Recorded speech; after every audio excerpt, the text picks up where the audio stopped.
Academy kahit 11 years ang age gap ni na Kim Chiu at Darren Espanto. Sa di inaasahan ay naging mag-best friends sila.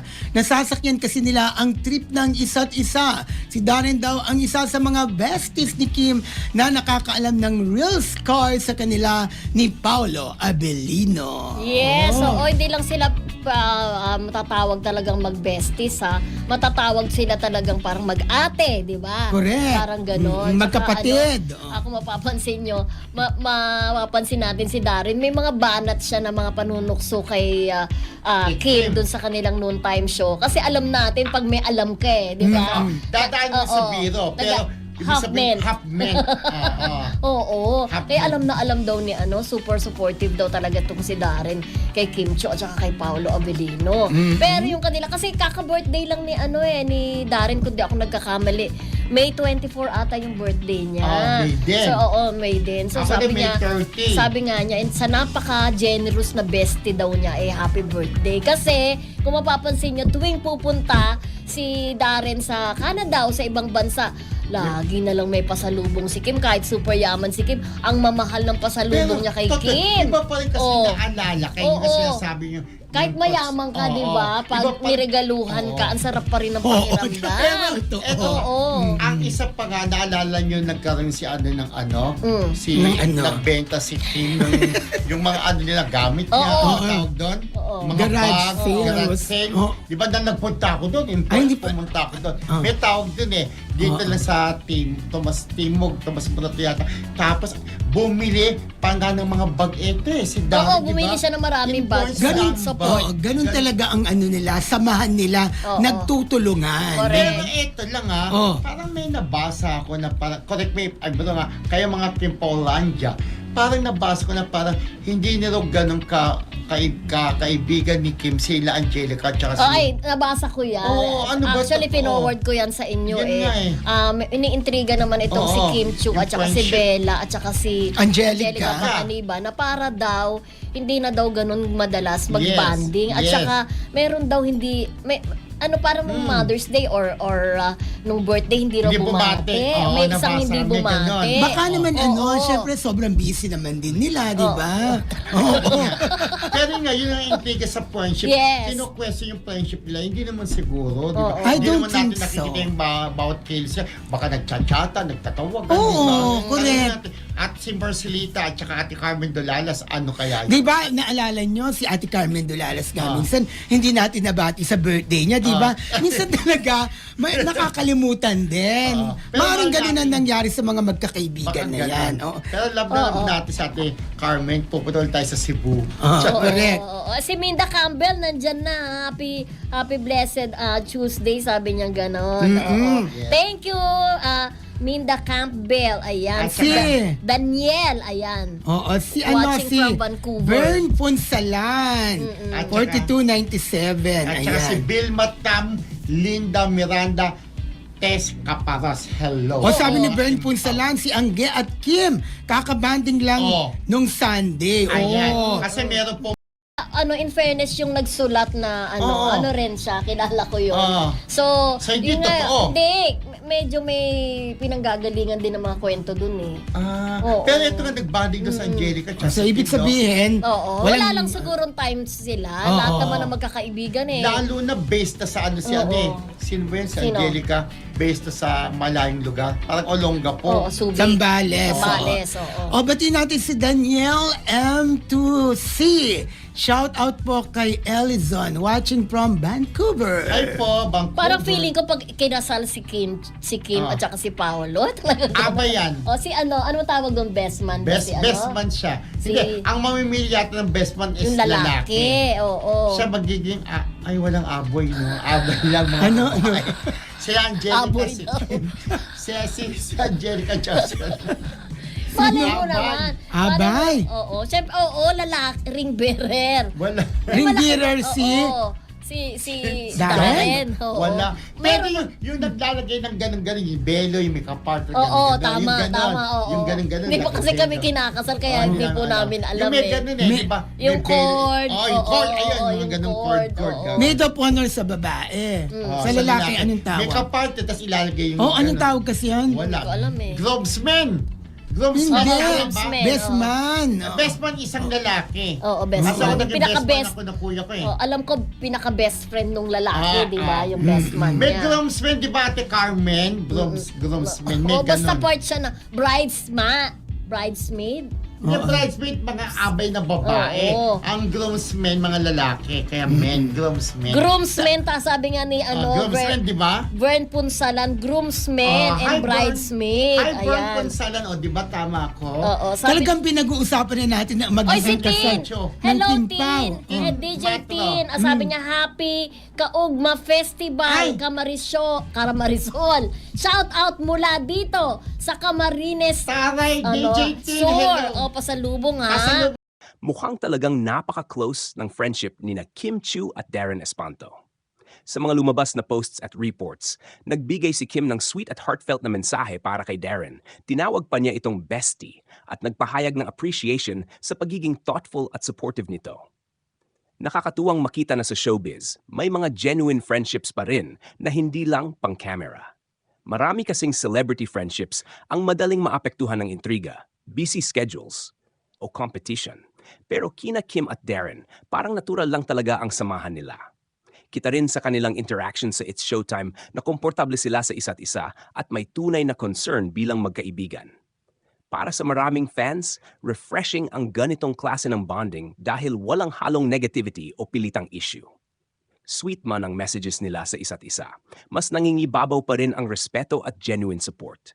Si Darren, kilala ring maalaga sa kanyang mga kaibigan, habang si Kim naman ay expressive pagdating sa pagpapahalaga sa mga taong malapit sa kanya.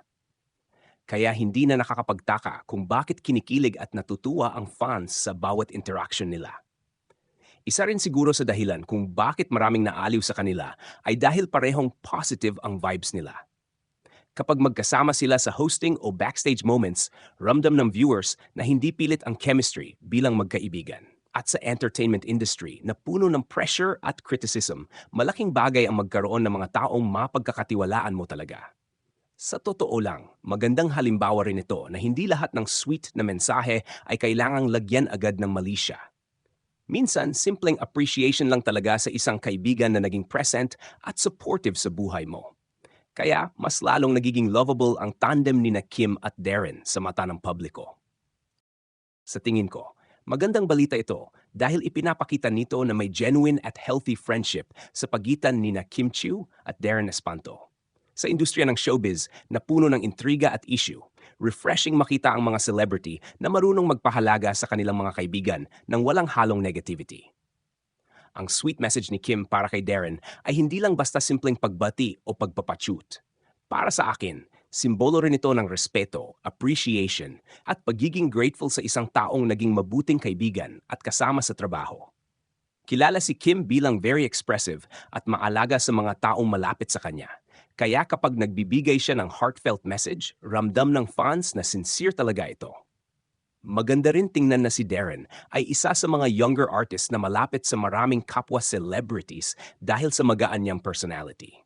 Kaya hindi nakapagtaka kung bakit maraming natuwa sa interaction nila. Nakakadagdag ito sa positive image nilang dalawa dahil ipinapakita nilang hindi puro competition ang umiikot sa entertainment industry. May tunay ding friendship at support system.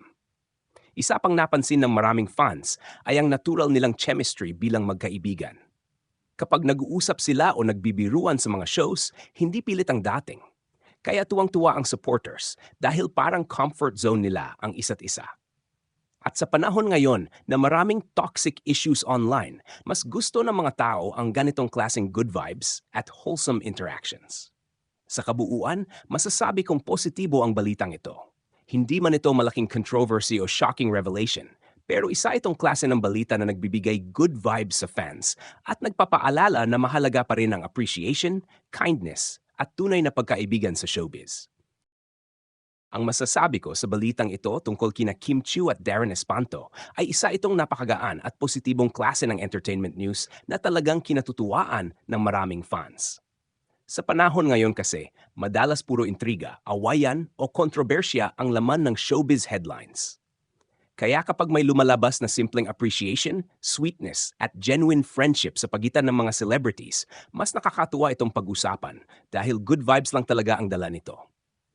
Makikita sa sweet message ni Kim para kay Darren na may tunay na closeness at comfort level silang dalawa. Hindi iyon mukhang pilit o pampapakilig lang para mapag-usapan online. Ramdam ng maraming tao na sincere ang pagiging supportive nila sa isa't isa.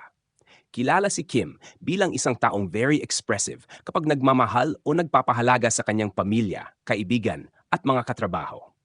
Kaya kapag nagbibigay siya ng sweet message, natural lang iyon sa kanyang personality. At si Darren naman ay kilala rin bilang respectful, humble at madaling pakisamahan, kaya maraming celebrities ang nagiging close sa kanya. Isa rin sa dahilan kung bakit maraming fans ang naaliw sa kanila ay dahil very natural ang kanilang interactions. Kapag nagkakasama sila sa mga programa, interviews o backstage moments, hindi awkward at hindi rin mukhang scripted. Yung tipong parang totoong magkaibigan lang talaga na komportable sa isa't isa.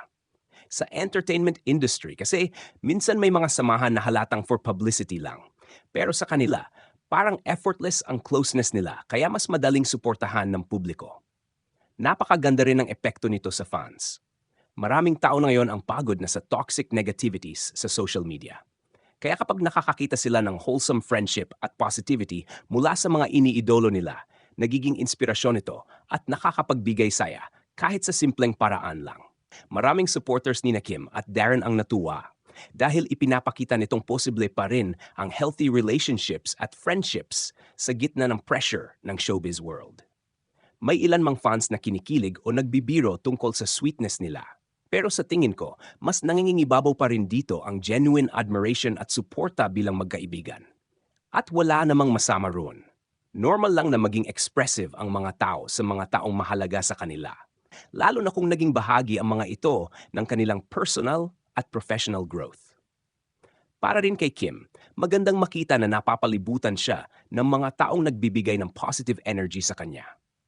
Dumaan din siya sa maraming pagsubok at kontrobersya sa kanyang career at personal life. Kaya mahalagang may mga kaibigan siyang mapagkakatiwalaan at nagbibigay saya sa kanya. Si Darren naman, bilang isa sa mga talented younger artists ngayon, ay mukhang marunong ding mag-value ng friendships at respeto sa mga taong malapit sa kanya. Sa totoo lang, minsan hindi kailangan ng malaking issue para maging interesting ang isang balita. Ang simpleng sweet message, kapag genuine at puno ng appreciation, ay sapat na para mapansin at pag-usapan ng maraming tao. Masarap din sa pakiramdam na may mga balitang ganito dahil nagbibigay ito ng balance sa dami ng negatibong usapin online. Sa kabuuan, masasabi kong napaka-positive ng balitang ito. Nakakadagdag ito sa magandang image ni Kim at Darren bilang mababait, supportive at grounded na personalities sa showbiz. At higit sa lahat, ipinapakita nito na ang simpleng pagpapahalaga at pagiging sweet sa kaibigan ay isang bagay na dapat mas pahalagahan at hindi agad ginagawan ng mali siya. Marami pang pwedeng may dagdag sa balitang ito tungkol kina Kim Chiu at Darren Espanto dahil hindi lang basta simpleng sweet message ang napansin ng fans. Para sa marami, ipinapakita rin nito kung gaano kaimportante ang pagkakaroon ng genuine connections sa loob ng showbiz industry. Isa sa mga napansin ng supporters ay kung paano naging consistent si Kim sa pagiging supportive sa mga taong malapit sa kanya. Hindi lang kay Darren, kundi maging sa iba niyang kaibigan at katrabaho.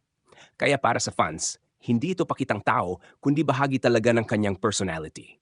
Kapag may pinahalagahan siya, hindi siya nahihiyang ipakita iyon publicly. At yun siguro ang dahilan kung bakit maraming tao ang nakaka-relate at mas lalong napapalapit sa kanya. Kay Darren naman, dagdag ito sa magandang reputasyon niya bilang isa sa mga young artists na marunong rumespeto at mag-maintain ng magandang relasyon sa mga kasamahan sa industriya. Kahit bata pa siya kumpara sa ibang celebrities, makikita na mature siya makitungo at marunong magbigay halaga sa friendships. Kaya marami ring senior artists ang komportable at close sa kanya. posible ring mas lalong lumakas ang support ng fans sa kanilang tandem bilang magkaibigan o co-hosts kapag mas marami pa silang moments na makikita together. Aminin man o hindi, malaki talaga ang impact ng chemistry sa entertainment industry. Kapag nakikita ng audience na natural ang samahan ng dalawang celebrities, mas na-enjoy silang panoorin. Kaya kahit simpleng interaction lang nila online o on-screen, mabilis itong napapansin at nagti-trending. Isa pang interesting dito ay kung paano agad nag-react ang netizens. Makikita na marami talagang naghahanap ngayon ng wholesome at positive content. Sa dami ng toxic discussions online, ang mga balitang puno ng appreciation, kindness, at friendship ay nagiging breather para sa mga tao. Kaya simpleng sweet message lang, pero marami agad ang natuwa at kinilig. Pwede ring tingnan ito bilang patunay na hindi lahat ng closeness sa showbiz ay kailangang lagyan agad ng romantic meaning. Minsan, talagang may mga taong nagkakasundo dahil sa parehong personality, humor, at respeto sa isa't isa.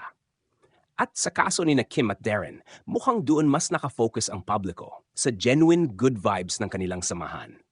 At syempre, habang mas lumalalim ang kanilang friendship at collaborations, hindi maiwasan na mas marami pang fans ang maging invested sa kanilang interactions. Pero ang pinakamahalaga rito ay mukhang parehong masaya at comfortable sina Kim at Darren sa pagiging totoo sa kanilang friendship. At yon ang mas magandang tingnan kaysa sa pilit na intriga o issue.